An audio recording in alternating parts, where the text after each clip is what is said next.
welcome back to my channel Sauce and Spices. நான் Mr. Shanthini YOGANANDHAN. இன்னைக்கு நம்ம ஒரு நியூ ரெசிபியோட வந்திருக்கோம். அது வந்து கண்டிப்பா இது ரொம்ப டிஃபரெண்டா ஸ்வீட் பண்ண போறோம். ரொம்ப சிம்பிளான ரெசிபி. அது வந்து நீங்களே பாத்தீங்கன்னா தெரியும், ரொம்ப கம்மியான ஒரு இன்கிரிடியன்ஸ் தான் நம்ம வீட்ல இருக்கிறது தான். கொஞ்சம் டிஃபரெண்டா நான் காமிச்சிருக்கேன், அவ்வளவுதான். ஸோ ஈஸியான ரெசிபி. நம்ம பார்க்கறதுக்கு முன்னாடி புதுசா பாக்குறவங்க சப்ஸ்கிரைப் பண்ணிக்கோங்க. உங்களுக்குலாம் என்னுடைய வீடியோ பிடிச்சிருந்ததுன்னா லைக் பண்ணுங்க, ரிலேட்டிவ்ஸ்லாம் ஷேர் பண்ணுங்க. உங்களுக்கு எதுனா டவுட்ஸ் இருந்துச்சுன்னா கமெண்ட்ல கேளுங்க, கண்டிப்பா நான் உங்களுக்கு ரிப்ளை பண்ணுவேன். இப்போ வீடியோக்குள்ள போலாம். ஸோ 2 liters மில்க் எடுக்கிறேன் நான்.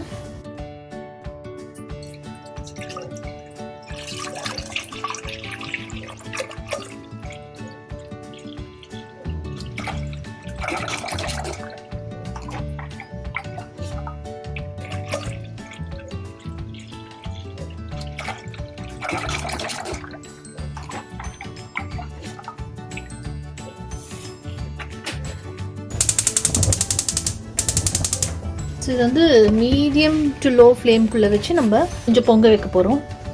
இது வந்து அடி பிடிக்காமல் இருக்கிறதுக்காக நீங்கள் அப்பப்போ கிளறி விட்டுக்கிட்டே இருக்கணும். இதில் பார்த்தீங்கன்னா நான் 2 லெமன் ஜூஸ் வந்து எடுத்து வச்சுருக்கேன். ஸோ 2 லெமன் ஜூஸ் வந்து எவ்வளோ வருதுன்னு பார்த்துக்கோங்க. எனக்கு வந்து ஒரு 5 டீஸ்பூன் வந்துச்சு அந்த 2 லெமன் ஜூஸ். ஸோ அதே 5 டீஸ்பூன் அளவுக்கு வந்து தண்ணி ஆட் பண்ணியிருக்கேன். ஸோ வெறும் லெமன் ஜூஸ் மட்டுமே ஊற்றக்கூடாது. இதில் நம்ம வந்து பன்னீர் மாதிரி பண்ண போகிறோம். ஸோ அதனால வெறும் லெமன் ஜூஸ் ஊற்றாமல் கூட வந்து நம்ம எவ்வளோ லெமன் ஜூஸ் போடுறோமோ அந்த அளவுக்கு ஈக்குவலாக கொஞ்சம் தண்ணி ஆட் பண்ணிவிட்டு ஊற்றினா தான் உங்களுக்கு ரொம்ப அந்த ஒரு இது புளிப்புத்தன்மை ஜாஸ்தியாக இருக்காது. நம்ம எப்படி இருந்தாலும் அப்புறமா நம்ம அதாவது புளிப்புத்தன்மைன்றத விட சோர்னஸ் வந்து இருக்கும் அப்படியே உங்களுக்கு. ஸோ 2 லெமன் ஜூஸ் வந்து எனக்கு 4 to 5 டீஸ்பூன் வந்துச்சு. ஸோ அதே அளவு வந்து நான் தண்ணியும் ஊற்றி வச்சுருக்கேன், ரெடியாக வச்சுருக்கேன். இப்போ நம்ம வந்து இப்போ தான் நம்ம ஆன் பண்ணியிருக்கோம். அப்பப்போ நீங்கள் அடிப்பிடிக்காமல் கிளறி விட்டுக்கோங்க. நம்ம கொஞ்சம் பொங்குற டைமில் வந்து நம்ம பார்க்கலாம்.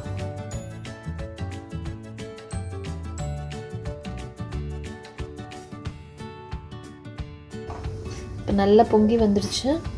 இப்போ நான் நல்லா ஆஃப் பண்ணிவிட்டு நம்ம ஒரு 5 minutes அப்படியே விட்டுடலாம். கொஞ்சம் கூலாக ஒரு 5 to 10 நிமிஷம்குள்ளே நம்ம அப்பா வந்து எலுமிச்சைப்பழம் ஜூஸ் ஊற்றலாம். இப்போயே ரொம்ப சூடாக இருக்குது, இப்போ ஊற்ற வேண்டாம். ஒரு 5 நிமிஷம் விட்டுட்டு நான் உங்களுக்கு காட்டுறேன்.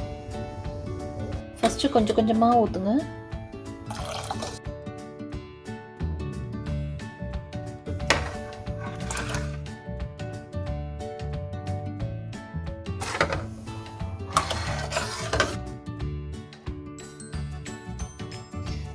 இப்போ பாருங்கள், பன்னீர் தண்ணி தனியாக வந்திருக்கு. ஸோ இப்போ இதை நம்ம வடிகட்டிக்கலாம்.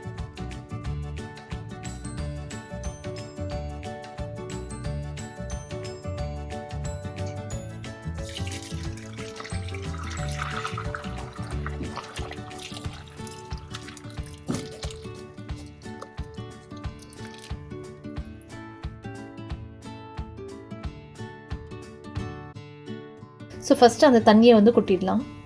இப்போ இதில் வந்து கொஞ்சம் அந்த புளிப்பு இதெல்லாம் இருக்கும் இல்லையா, அதனால் நம்ம கொஞ்சம் லேசாக அதை நல்லா கழுவி விட்டுடலாம்.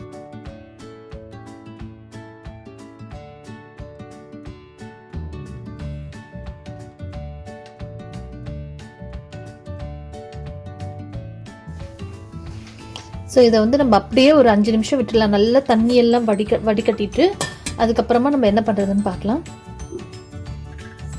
ஸோ இப்போ வந்து பார்த்திங்கன்னா ஒரு 1/2 hour ஆகிடுச்சு. நான் பன்னீர் எடுத்து வச்சு நல்லா செட் ஆகிடுச்சு, நல்லா ட்ரெயின் ஆகிடுச்சு ஃபுல்லாக. இப்போ நம்ம ஸ்டார்ட் பண்ணிக்கலாம் செய்யறதுக்கு. நம்ம இதை வந்து பார்த்திங்கன்னா ஃபுல்லாக லோ ஃப்ளேமில் தான் நம்ம குக் பண்ண போகிறோம். ஸோ இது பார்த்திங்கன்னா நான் ஒரு இந்த கப்பில் வந்து பார்த்திங்கன்னா 1/2 கப் கிட்ட, அதாவது ஒரு 100 ml கிட்ட வந்து நான் வந்து ஃப்ரெஷ் க்ரீம் எடுத்து வச்சுருக்கேன். ஜஸ்ட் இது கொஞ்சம் நல்லா அப்படியே கொஞ்சம் திக்காக இருக்குது என்னுடைய க்ரீம் வந்து. அதனால நான் கொஞ்சம் நல்லா ப்ரெஸ் பண்ணி கொஞ்சம் இலகுனதுக்கப்புறமா நான் வந்து நம்ம பன்னீர் ஆட் பண்ண போகிறேன். இதில் ஜஸ்ட் ஒரு நிமிஷம் தான் ஆகும் இது, அவ்வளோதான். இப்போ நம்ம வந்து பன்னீர் ஆட் பண்ணிக்கலாம்.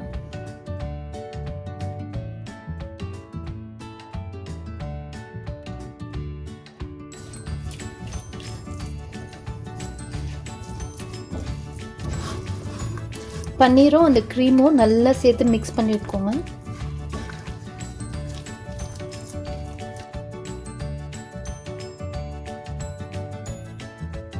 ஸோ இது கொஞ்சம் நேரம் ஆகட்டும். கொஞ்சம் எல்லாமே நல்லா மிக்ஸ் பண்ணிவிட்டு ஒரு 4 minutes நம்ம கொஞ்சம் கலரி விட்டுட்டே இருக்கலாம். இப்போ நான் 2 minutes கலந்துக்கிட்டே இருக்கேன். இது நல்ல லட்டு பிடிக்கிற அளவுக்கு ட்ரை ஆகணும். ஸோ நான் என்ன பண்ண போகிறேன், நம்ம அடி பிடிக்காமல் இருக்கிறதுக்கு கலரி விட்டுக்கிட்டே இருக்கணும். இல்லைன்னா உங்களுக்கு ஒரு கலர் மாறி போயிடும் அப்படியே. ஸோ இதில் வந்து நான் ஸ்வீட்டுக்கு என்ன பண்ணுறேன், கண்டென்ஸ்டு மில்க் யூஸ் பண்ணுறேன். ஒரு 3/4 கப் எடுத்திருக்கேன் நான்.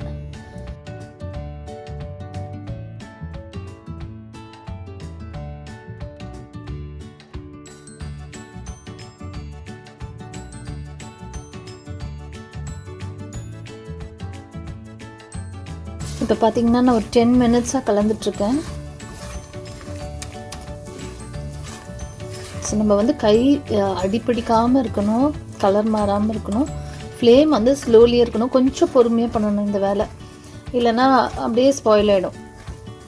ஸோ இப்போ வந்து நம்ம மில்க் மேட் ஊற்றும் போது நல்லா கொஞ்சம் வாட்டரியாக இருந்துச்சு. இப்போ கொஞ்சம் ஓரளவுக்கு திக்காகிடுச்சு பாருங்கள். இப்போ நான் என்ன பண்ண போகிறேன், பாலில் வந்து ஒரு 1/4 கப் பால் லேசான சூடான பாலில் வந்து இந்த மாதிரி குங்குமப்பூ போட்டு வச்சுருக்கேன். ஸோ அதை நம்ம இதில் போட்டுக்கலாம்.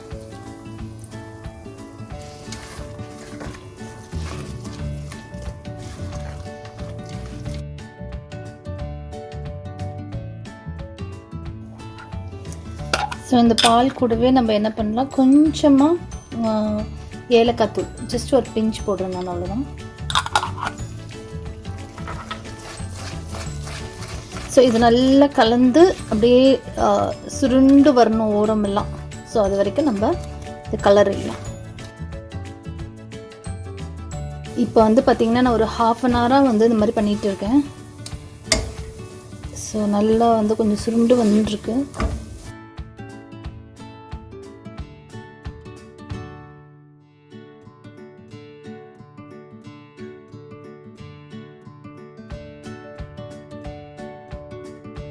ஸோ இந்த மாதிரி ப்ரெஸ் பண்ணும்போது பார்த்திங்கன்னா இங்கெல்லாம் கொஞ்சம் அப்படியே மில்கியாக இருந்துச்சுன்னா இன்னும் ஆகலைன்னு அர்த்தம். இப்போ கொஞ்சம் நல்லா மில்காக வராமல் ஒரு மாதிரி அந்த இது ரவுண்டாக வரும் பார்த்திங்களா, அந்த மாதிரி தான் எனக்கு தெரியுது. ஸோ அந்த மாதிரி தண்ணியாக எங்கேயுமே இல்லை. ஸோ அதை வச்சு தான் நம்ம இதை வந்து லட்டு பிடிக்க போகிறோம். ஸோ அதனால் அதுக்கேற்ற மாதிரி நம்ம இதை வந்து எடுக்கணும். முதல்லலாம் நீங்கள் பண்ணும்போது தெரியும், இப்படி பண்ணும்போது பார்த்திங்கன்னா அப்படியே ஈரமாக மில்கோடு இருக்கும். இப்போ நல்லா உதிரியாக இருக்குது. ஸோ அவ்வளோதான். இதை வந்து நம்ம என்ன பண்ணலாம், எடுத்து ஒரு தட்டில் போட்டு ஆற வச்சுட்டு கொஞ்ச நேரம் ஆறுனதுக்கப்புறமா என்ன பண்ணுறதுன்னு பார்க்கலாம். ஸோ பாருங்கள், இப்போ நான் தட்டில் போட்டுட்டேன். பாத்திரத்தில் பாருங்கள் நல்லா கிளியராக இருக்குது. கொஞ்சம் ஆறட்டும். இது கொஞ்சம் ஆறுனதுக்கப்புறமா கையால் நல்லா பிசைஞ்சு விட்டுடலாம் நம்ம. ஸோ இப்போ பார்த்தீங்கன்னா ஒரு நல்ல 10 நிமிஷமாக அப்படியே இருக்குது. ஸோ இது நம்ம கொஞ்சம் சூடு இருக்கும் போதே நம்ம நல்லா நசுக்கி விட்டு பண்ணிக்கலாம். ஸோ அந்த மாதிரி பண்ணும்போது என்ன ஆகும்னா நல்லா சாஃப்டாக ஆகும். ஏன்னா இது கொஞ்சம் சூடு இருக்குது. நம்ம இந்த மாதிரி பிளாஸ்டிக் க்ளவுஸ் எல்லாம் யூஸ் பண்ணாமல் பண்ணுறது தான் பெஸ்ட்டு. சூடாக இருக்கும் போதே நம்ம பண்ணுறோம். பக்கத்தில் நீங்கள் கொஞ்சம் நெய் வச்சுக்கோங்க. நம்ம உருண்டை பிடிக்கும் போது கொஞ்சம் கையில் நெய்யை வச்சுட்டு நம்ம உருண்டை பிடிச்சிக்கலாம்.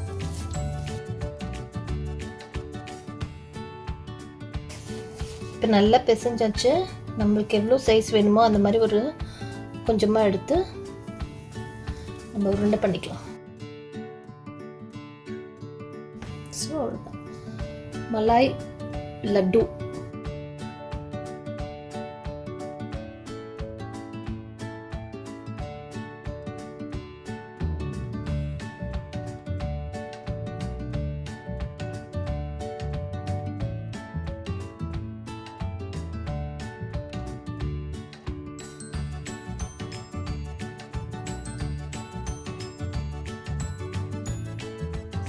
soft laddu.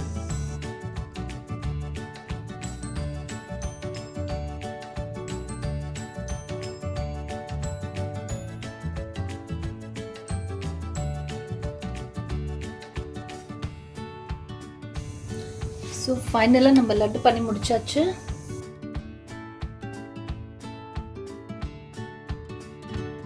ரொம்ப ஈஸியாக நம்ம வந்து ஒரு டிஃப்ரெண்ட்டான, இப்போ நிறைய ஃபெஸ்டிவல்ஸ் வருது, ஸோ அதனால் நம்ம இந்த மாதிரி டிஃப்ரெண்ட்டான ஒரு லட்டு செய்யலாம். ஸோ உங்கள் எல்லாருக்கும் ரொம்ப பிடிச்சிருக்குன்னு நினைக்கிறேன்.